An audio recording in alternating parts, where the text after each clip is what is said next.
some elements of coordination or joint actions on the border of Ukraine with Poland and Romania, and hitting those drones or rockets, it should happen now. We have the legal basis for that on bilateral level. As for today, like Macron, for example, and many others, they are saying like, yes, Europe exists, but we need to fight for it. Europe is not free of charge. Its safety existence is not free of charge. Hello and welcome to Ukraine in Flames, a special project by Ukraine Media Centre and NGO Euro-Atlantic Course. And I'm your host, Matt Wickham. In this episode, we discuss what options Ukraine has other than NATO. If you want to learn more about this subject, please continue watching this video and don't forget to press subscribe to our channel so you don't miss out on any of our videos in the future. With the full-scale war ongoing for nearly 2.5 years, Ukraine has made significant strides in securing its safety and holding off the enemy with Western support and weapons. However, it is now crucial to think about security in the future and future security guarantees from NATO. The presence of NATO troops on Ukrainian territory has been a contentious topic, revisited multiple times in recent months. Europe realizes its own security could be jeopardized if Russia succeeds in Ukraine, and so therefore, a strong Ukraine with NATO presence ensures a strong Europe.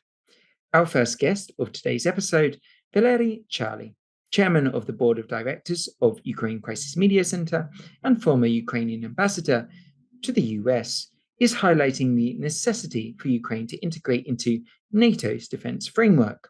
He points out that while Ukraine should be part of NATO's strategic concept, the current NATO plans are evolving in a way that excludes Ukraine from their defensive arrangements on the eastern border. Let's take a listen. You mentioned, and I just share this, that we have to become the part of NATO concept, but the NATO concept is changing to the concept of not allowing us go there. In this concept, NATO is placing their troops on the territory of Eastern NATO members. That is, the brigade, German brigade, will be in Lithuania.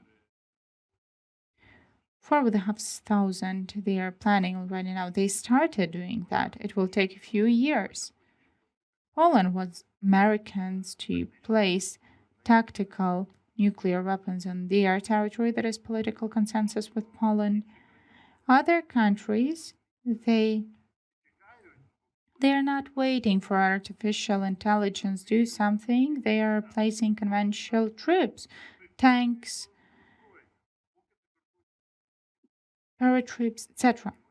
on their border. We are not in this concept as for now, but yeah, I have my own opinion in this regard and I want to impose that on you. So, what do you think about the opportunity that Ukraine, without being a NATO member yet, will develop the training programs on its territory more actively, maybe together, like joint participation of NATO representatives, including military? He next discusses the need for a new agreement with Poland, suggesting that this agreement should include provisions allowing Polish armed forces to be stationed on Ukrainian territory. Yeah, it's being prepared. Yeah, but it doesn't have the things that you're mentioning as of today. Please, people, hear us put into the agreement with Poland and USA possibility of their participation, of their armed forces on the territory of Ukraine. If USA is now not doing that, then Poland can do that because we have the basic agreement, which is outdated, but it is. The chairman of UCMC next emphasizes the urgent need for a joint air defense system with either Poland or Romania. He highlights that there is already a legal framework on a bilateral level to support such cooperation. Charlie points out that the United States has similar defense agreements with Japan and NATO countries, questioning why a similar agreement and arrangement cannot be made with Ukraine. Let's listen in detail. Actually, it's absolutely clear for me also that it will move in this direction. What is unclear for me is why is it so slow in dynamics? Because it's obvious that, for example, joint system of air defense or some elements of coordination or joint actions on the border of Ukraine with Poland and Romania and hitting those drones or rockets, it should happen now. It should be there. I will say one thing: we have the legal basis for that on bilateral level.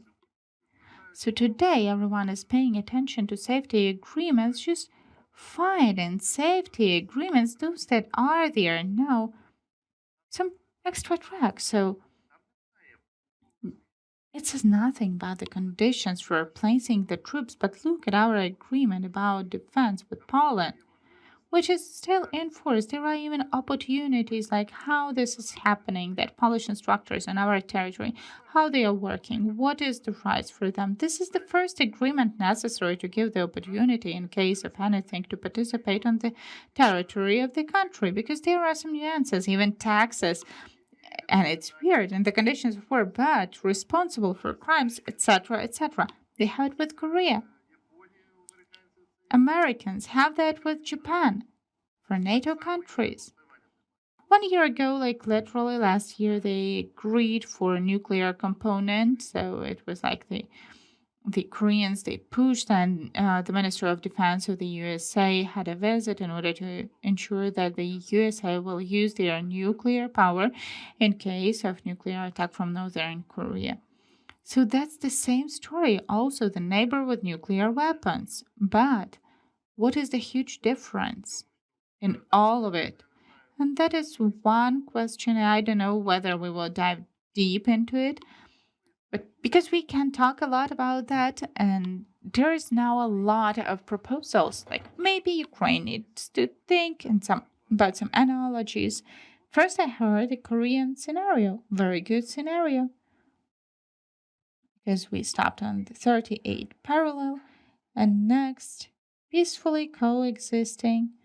Well, Korea is developing, Finland again. Now it started because Finns, they said that, yeah, they need to realize their rights. But what? They gave everything after the results of Teheran. Pavlo Klimkin, Senior Fellow at the Carnegie Endowment for International Peace and former Ukrainian Foreign Minister, emphasizes the importance of having international partners present in Ukraine, though he is uncertain if this will happen within the year. Klimkin asserts that any viable security solution for Ukraine requires the presence of international troops, although it may not be under a NATO banner, but NATO member states. This is crucial for Ukraine's safety and economic stability, as no investment will come to Ukraine without these NATO security assurances. Let's listen. Well, I don't know whether it's realistic this year. However, I do think that it will end up with conventional presence of our partners here on our territory, and at the same time, most probably we will achieve agreements of even like political agreements about the fact that nuclear weapons, NATO weapons, etc., won't be placed on our territory under certain conditions. That is, conventional presence, yes. Nuclear presence, no. And such a model, which is even not related to the formal political decision regarding the NATO membership, has to work because it's the only model which actually ensures minimal perception of safety here inside and externally for Ukraine, and is creating a clear safety reality. Any other model, in my opinion, is not working in the conditions when, as for now, making decision about formal membership is postponed, and it is postponed due to the war and due to the fact that in case of some movement towards that, the war might have the new escalation. So I do think that any predictable safety reality without conventional presence and troops and other infrastructure elements in our territory are impossible. I just cannot make any other safety system. And I also see that mentality of our partners. And it's not just Macron, even though French people are discussing that for quite some time on the military level, also that mentality is moving towards this. That won't be the NATO presence. It's political, but it will be a presence, well, of certain coalition of those who want to, those who are ready to get involved into the story. But if there will be no safety, then actually the country cannot function.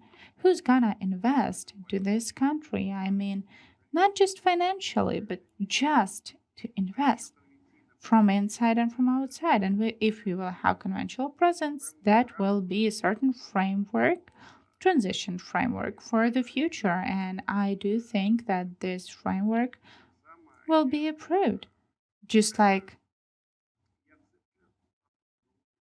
it is already being discussed.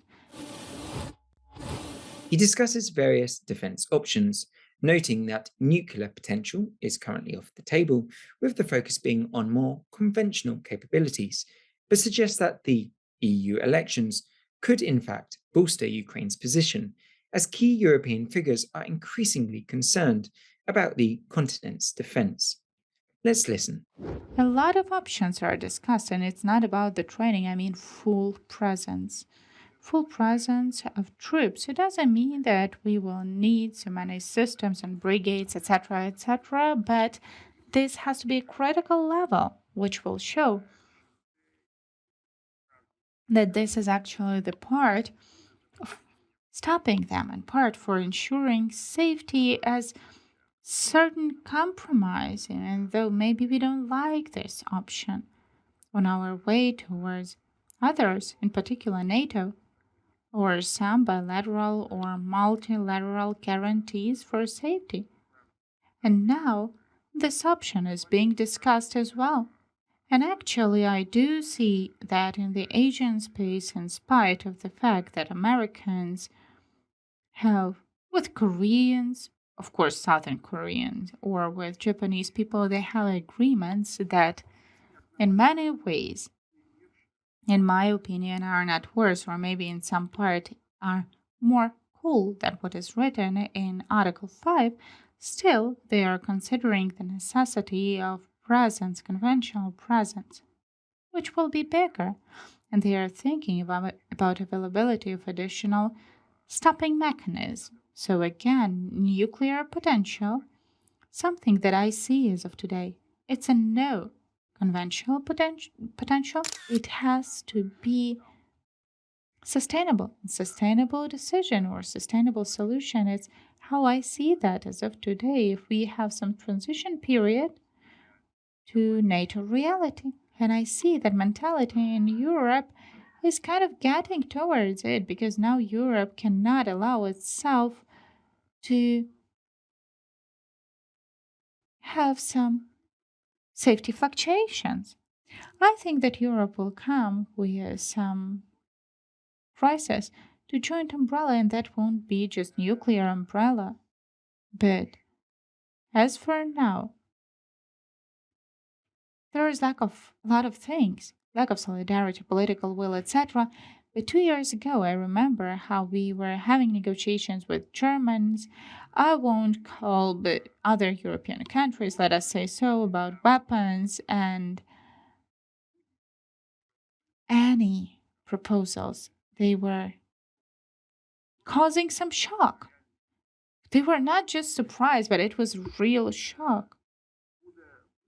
And now they presented the joint plan. Yeah, a lot of ideas will be presented, some in the nearest future, some a bit later on. But I think that many European companies, including on producing weapons and new technologies, they have taken into account our possibilities for the future and the fact that NATO, like it's very hard for them with the consequence of political decisions. That was taken into account already in business who, where, and how, what should be used. And I think that the business will develop very fast. And I think that pushing political reality, which is with the inertia, this determination, I think that this wave, not the tsunami, but the wave which started right now, earlier, but we can see that in the European elections, it can, well, not just harm us, but it can help us. How? Because people who have significant positions among the right ones, they are really disturbed by European identity and defense of Europe as they see it. So this is kind of a stronger Europe. Well, I think that the right, because there are different right and partially Christian Democrats, they do want to lose Europe and they do understand that there is such a chance. That is 10 years ago, everybody was saying, like, yeah, Europe exists, it will always exist. We have some problems, we will figure it out somehow. As for today, like Macron, for example, and many others, they are saying, like, yes, Europe exists, but we need to fight for it. Just like in the well-known political slogan, Europe is not free of charge. Its safety existence is not free of charge, not just in money. And this mentality among the right ones, it's quite strong, I'd say. At least among those I'm talking to, and I'm talking to the Nordics and Italians and Spanish people. You've been watching the special project by Ukraine Media Center and NGO Euro-Atlantic course, dedicated to the Russian-Ukrainian war, Ukraine in Flames. In the description under this video, you can find more information on how you can help Ukraine fight Russian aggression. If you find our work useful, please like and share this video. Slava Ukraini!